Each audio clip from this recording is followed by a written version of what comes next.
네, 여러분 안녕하십니까? 계속해서 뉴스투데이 제주입니다.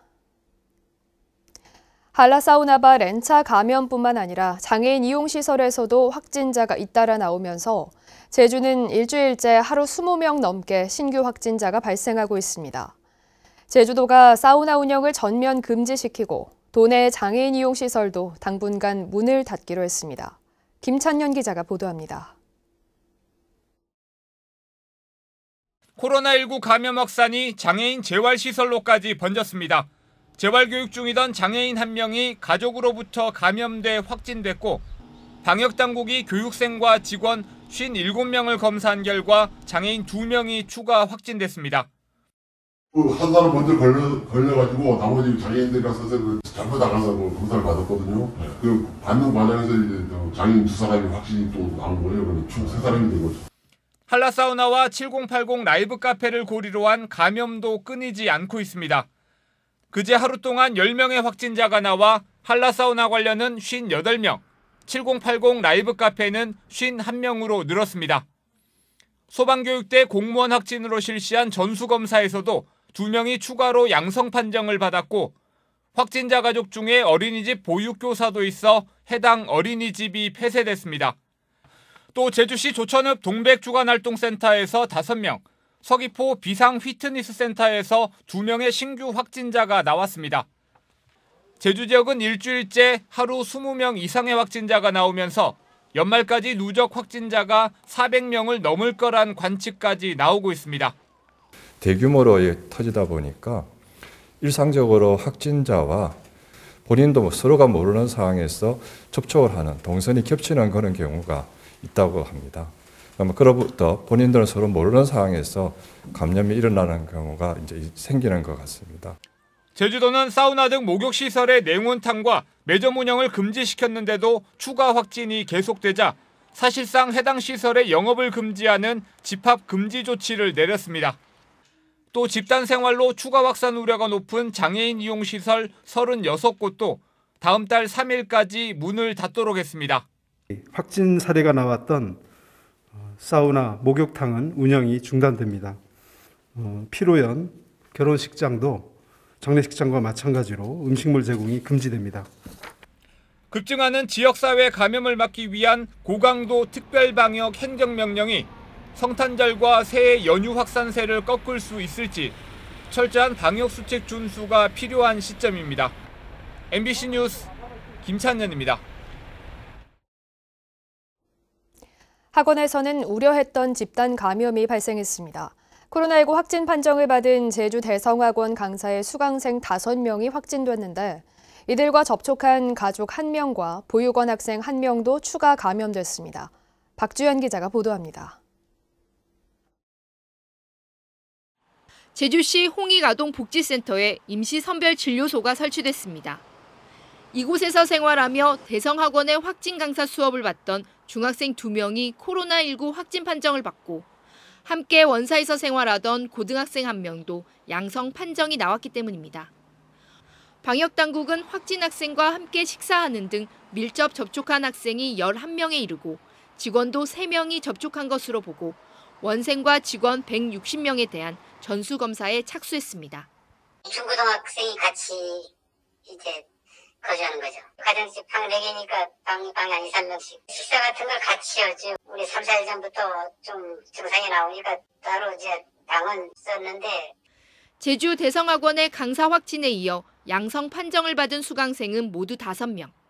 여기에다 수강생의 동생인 초등학생까지 양성이 확인되면서 대성학원 관련 확진자는 7명으로 늘었습니다. 방역당국은 대성학원 수강생과 강사 88명에 대해서도 전수검사를 진행하고 있습니다. 밀접된 내부 공간에서 장시간 있다 보니까 감염 위험이 사실 높은 것도 사실이고요. 또 바이러스가 전파력이 굉장히 높다는 등등을 위해서 최근 들어서 빠른 시간 내에 많은 사람에게 전파를 하고 있는 양상을 보이고 있습니다. 아라초등학교에서는 급식 종사자가 확진 판정을 받아 학교가 일시 폐쇄됐습니다. 해당 종사자는 7080 라이브 카페를 방문한 확진자의 밀접 접촉자로 분류됐는데 지난 20일까지 출근했지만 등교 중단 조치로 학생과 접촉은 이루어지지 않은 것으로 파악됐습니다. 학원 감염이 보육원으로 확산된 가운데 학원 최초 감염자인 백 아카데미 강사의 감염원은 아직까지 확인되지 않은 상황. 밀접 접촉자들에 대한 진단 검사가 계속 진행 중이어서 추가 확진자가 나올 가능성도 배제하지 못해 집단 감염 확산 우려가 커지고 있습니다. MBC 뉴스 박주연입니다. 코로나19 확진자 동선이 공개됐습니다.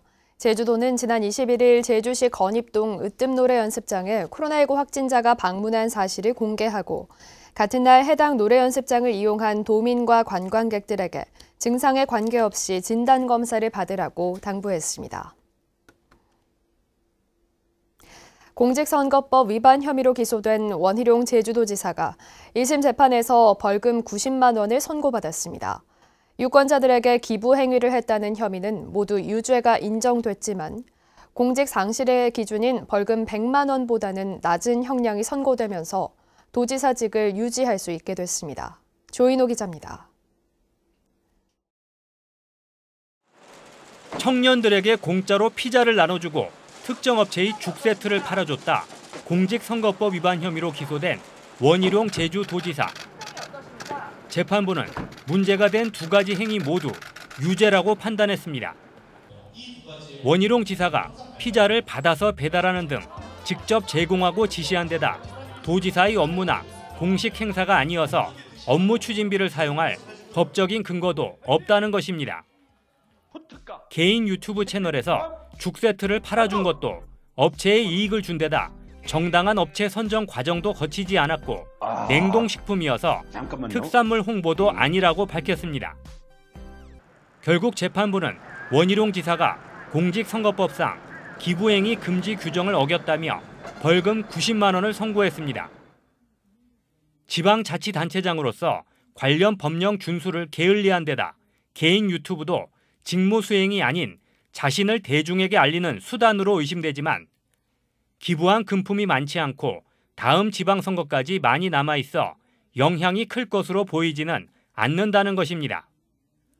원 지사는 법 해석과 양형에 대해서는 다툴 여지가 있지만 항소는 하지 않겠다고 밝혔습니다. 재판부의 판결을 존중합니다. 판결 결과는 나왔고 지금 코로나가 비상입니다. 코로나를 막는 데 모든 힘을 쏟도록 하겠습니다. 검찰은 판결문을 검토한 뒤 항소 여부를 결정하겠다고 밝혔습니다.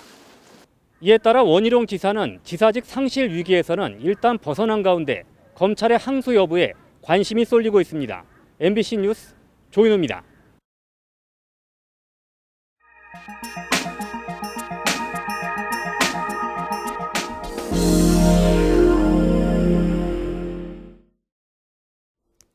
목포 개항과 동시에 문을 열었던 옛 목포 세관터가 처음으로 확인됐습니다. 목포 근대화의 과정을 보여주는 귀중한 자료로 평가받고 있습니다. 천호성 기자가 취재했습니다. 목포항 옆에 공영주차장, 가로 20.6m, 세로 14.3m 직사각형의 옛 건물터가 눈에 들어옵니다. 1897년 고종 황제 칙령으로 개관해 목포항의 관세 업무를 도맡았던 옛 목포 세관터입니다. 한국전쟁 때 건물이 소실됐지만 이번에 정밀 발굴이 이루어지며 목포 세관의 구체적인 구조가 드러났습니다. 옛 세관에 사무실이 있던 터입니다. 붉은 벽돌을 활용한 근대 건축물 토대 양식을 선명히 확인할 수 있습니다. 콘크리트로 토대를 닦고 그 위에 벽돌과 시멘트를 쌓았으며 응접실과 사무실, 복도, 그리고 은행원실 등도 갖추고 있습니다. 목포시는 옛 목포 세관의 규모와 관련 시설의 성격 등을 명확히 밝히기 위해 지난 8월부터 석 달 동안 정밀 발굴 조사를 진행했습니다. 이번 조사에서는 목포 세관 터 확인과 함께 도자기와 철제 생활집기 등의 유물도 출토됐습니다. 목포시 근대화의 아주 상징적인 자리라고 할 수가 있습니다. 먼저 이 근대 건물과 관련해서 학술 발굴로서는 거의 최초의 사례고, 지난 6월 옛 목포 세관은 근대기 계양도시의 건축사적 가치를 인정받아 국가등록문화재 제786호로 등록되기도 했습니다. 노출 전시라든지 이런 걸 통해서 관광이나 교육 등 그런 목적으로 활동을 하고, 두 개의 창고 공간 입쪽 전체를 입쪽 계양 역사 거리와 연계해서 목포시는 문화재청과 함께 근대화의 상징인 옛 목포세관 터와 창고 건물을 원도심의 대표 관광자원으로 개발해 나갈 계획입니다. MBC 뉴스 천호성입니다.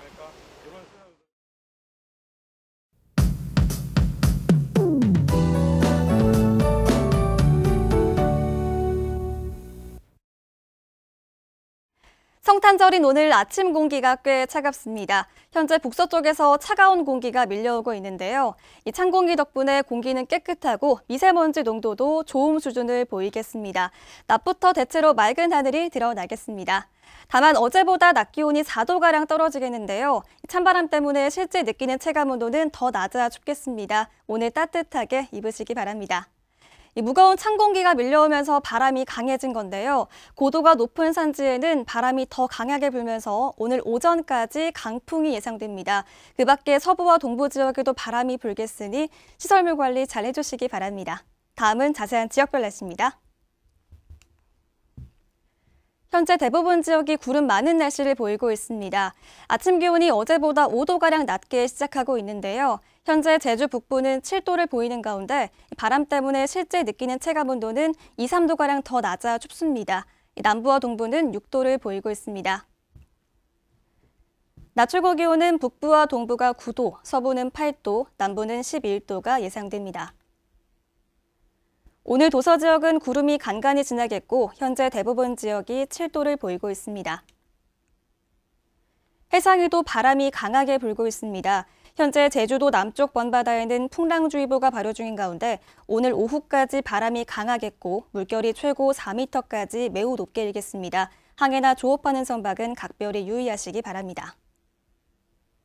바람이 불면서 현재 제주공항에는 급변풍특보가 발효 중입니다. 항공기 이착륙에 영향을 줄 수 있겠는데요. 하늘길에 차질이 있을 수 있으니 항공편 이용객들은 운항 정보를 확인하시기 바랍니다.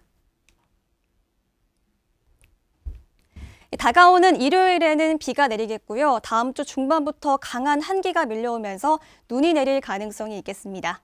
날씨였습니다. 제12회 제주국제사진공모전 대상 작품이 합성으로 밝혀져 수상이 취소됐습니다. 제주도 수상작인 설원의 노루나들이 작품에 대해 합성 의혹이 제기되자 심사위원들의 재심의 결과 합성 판정이 났고 수상자도 허위 사실을 인정했다고 밝혔습니다. 제주국제사진공모전은 세계 자연유산 등재 기념을 위해 해마다 진행되고 있으며 제주도는 6천여 점을 심사해 지난 14일 해당 작품을 대상으로 발표했습니다.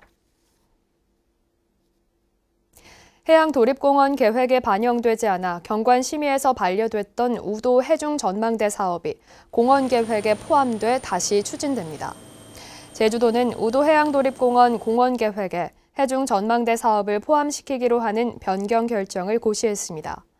이번 고시로 우도 해중전망대 사업은 경관과 환경영향평가 심의를 다시 받게 되는데 제주도는 코로나19 상황이 진정되면 심의위원회를 열기로 했습니다.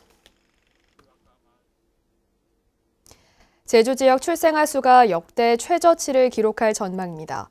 통계청에 따르면 올 들어 지난 10월까지 제주 지역 누적 출생아 수는 3,414명으로 지난해 같은 기간보다 9.9% 감소했습니다. 이 추세대로라면 올해 출생아는 4,000명 안팎에 머물러 1년 만에 다시 역대 최저치를 기록할 것으로 보입니다. 한편 올 들어 10월까지 누적 사망자 수는 3,269명으로 지난해 같은 기간에 비해 1.3% 감소했습니다. 내년 제주 지역 표준지 공시지가가 8.34% 오릅니다. 국토교통부에 따르면 내년 제주 지역 표준지 공시지가 변동률은 8.34%로 전국 평균 10.37%보다 낮았습니다. 내년 공시지가 변동률은 올해 4.44%와 비교해 3.9%포인트 높은 것입니다. 제주의 표준지 공시지가 변동률은 지난 2015년부터 전국 최고 상승률을 보이다 9.7%를 기록한 지난해를 기점으로 상승률이 둔화됐습니다. 제주 지역의 지역 내 총생산 성장률이 전국 최저치를 기록했습니다. 통계청에 따르면 지난해 제주 지역 내 총생산은 20조 2,610억 원으로 전년보다 1% 증가했고 물가 상승을 고려한 실질 지역 내 총생산 성장률도 0.9%로 전국 17개 시도 가운데 가장 낮았습니다. 한편 제주 지역의 1인당 개인 소득은 1,873만 원으로 경북과 전남에 이어 전국에서 세 번째로 낮았습니다. 네, 성탄절 아침 뉴스투데이 제주를 마치겠습니다. 시청해주신 여러분 고맙습니다.